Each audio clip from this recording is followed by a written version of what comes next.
If it is Wednesday at 3 o'clock Eastern Time, that can mean just one thing. It's time for the goRIA live stream. And after a brief hiatus and some battery recharging with the family and just a beautiful trip that we were able to take down to the Galapagos, absolutely spectacular, I am feeling recharged and ready to kick off our weekly live stream. And we've got a great one for you today with a podcast that we just dropped. With who you will know as a industry leader, subject matter expert, and not RIA, but advisor consultant, both on the BD and RIA side, Frank LaRosa, who is the founder and CEO of Elite Consulting Partners. You certainly know him from LinkedIn and a lot of other online media sources. If you're an advisor, good chance you spoke with him or someone on his team. He runs one of the biggest consulting firms in the business. And I had the opportunity to speak with him before I left for this little vacation. And the podcast is ready to drop and is actually up on goRIA.com right now. And in just a moment, as I like to do on these weekly live streams, I'm going to give you a little taste of what Frank and I talked about. But it was a fantastic conversation, really focused on, and we do like to be balanced here on goRIA. I love the RIA space. Some of you may know that InvestmentNews called me out last year as public enemy #1 for the broker-dealers, little tongue-in-cheek, but of course, there are more than one ways, is that correct? There are more than one ways to go independent, he tried to say, and sometimes the IBD route might be the way to go. And we talk about that with Frank on this podcast. So here's a little taste. We start off reminiscing a bit. It turns out Frank and I have both been in the industry for about exactly the same amount of time, almost 3 decades. And we talked a little bit about 55 Water Street, which is near and dear to me. I'm a second generation cold call cowboy that came out of someone who came out of 55 Water Street. So I was trained, if you will, in the 55 Water Street way, Lehman Brothers. And I guess if you know, you know.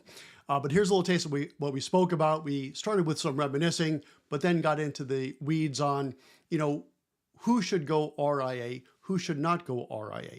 And if you know Frank, you'll know he's actually an amateur boxer.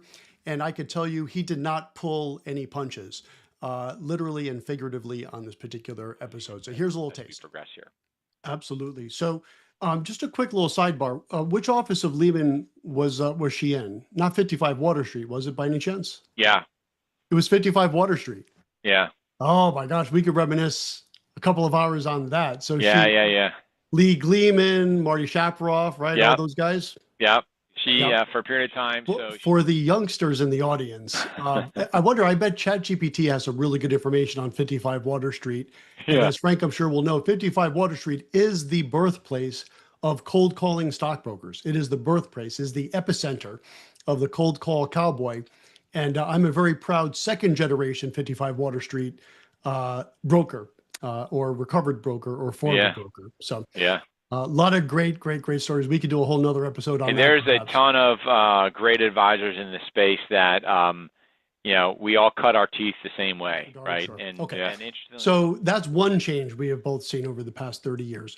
But let's kind of fast forward to today. There's no big story here that the RIA space has garnered a lot of interest. And I think for good reason. Let's be balanced here. Let's start off with who you think. What's the archetype of someone who's not a good fit for going RIA?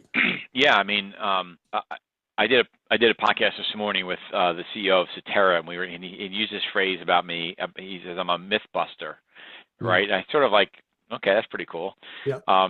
Because I do think that so many people talk about, well, you have to go RIA. Yeah, you have to go RIA. That's where you get the best value and all these other things. And my thing is like, not really. There are people that just should not do it. I mean, case in point. And so for me, I think that you have to understand why you're going to start your own RIA, right? And if you have to start the conversation with, I want to look into this RIA thing, you're already going down the wrong path. I like to say that you need to have at least $1 billion to run an effective enterprise RIA. There are plenty of ways that you can hang a shingle and with $20, $30 million in assets and work from home. And there are lots of people that do that. They're very happy. I'm not saying that you can't do that, right? But I think in the space that we talk about, where you want to build a real business, right? Because that's a practice. It's not really a business. But if you want to build a real business, I think it's $1 billion. It starts with a B, because you have to have the right team in place. So you, as the business owner, someone that started with zero, like a cold calling cowboy, right now has $1 billion in assets, and you're probably the best person on your team for going out and collecting assets and finding new money and all that. And I will do a side-by-side comparison of, okay, here's what it looks like economically to run your own practice, run your own RIA. Here's what it looks like to be at an independent broker-dealer or affiliate with an RIA, because that's usually where I go, right? If they want to be in that world, I'm like, how about you walk before you run? Let's connect you with an RIA that you can affiliate with, as long as you can do your own branding and do the things that you want, and then sort of like an incubator, right? Like I know that's what you do, right? That's right. That's what I believe I think is a better step, right? Because there are things they don't know what they don't know yet. And if they talk to the Schwab guy or the Fidelity guy, what they hear is, oh, no, we help you with all that stuff. And that's just not the case, right? Not as much as you think. Oh, it's easy. Yeah, everyone does it. And I just, like, hey, listen, if you're coming from a W-2 world, like, learn the space first. And affiliating with an existing RIA, using your system as an example, right? And there's plenty of others. Sure. To me, is a more prudent way to go down that road.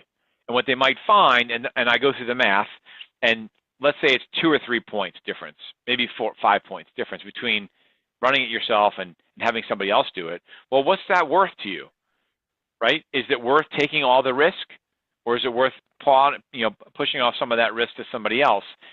I have a book over here called Who Not How by Dan Sullivan, and I use that all the time, because when you affiliate with an existing RIA, that's the who, not the how, right? Because that allows you to hand off the heavy lifting to somebody else, so you can go focus on building your client base and work with those clients, which is really probably what you enjoy the most. So that's a long answer to it. So again, there you see there's a little idea of what we talked about. There's about 35 minutes in total on this one. So if you are looking to go, let's say independent, maybe RIA, maybe the IBD route, as far as I'm concerned, independence is the ultimate goal, I would think, for a lot of advisors. Maybe not all. I mean, I guess for some, the wirehouse still is the right way to go. But we are certainly seeing more and more and more interest in the independent space, let me say. And that can mean RIA, it can mean independent broker-dealer, it can mean hybrid. There are a lot of ways to go independent. And Frank does a great job in breaking those down. So take a listen to the full podcast. It is up right now, up on top when you go to goRIA.com. And that's it for this week. I will be back next week, Wednesday, 3 o'clock Eastern, with what will then be new on goRIA.com. Thanks for joining me.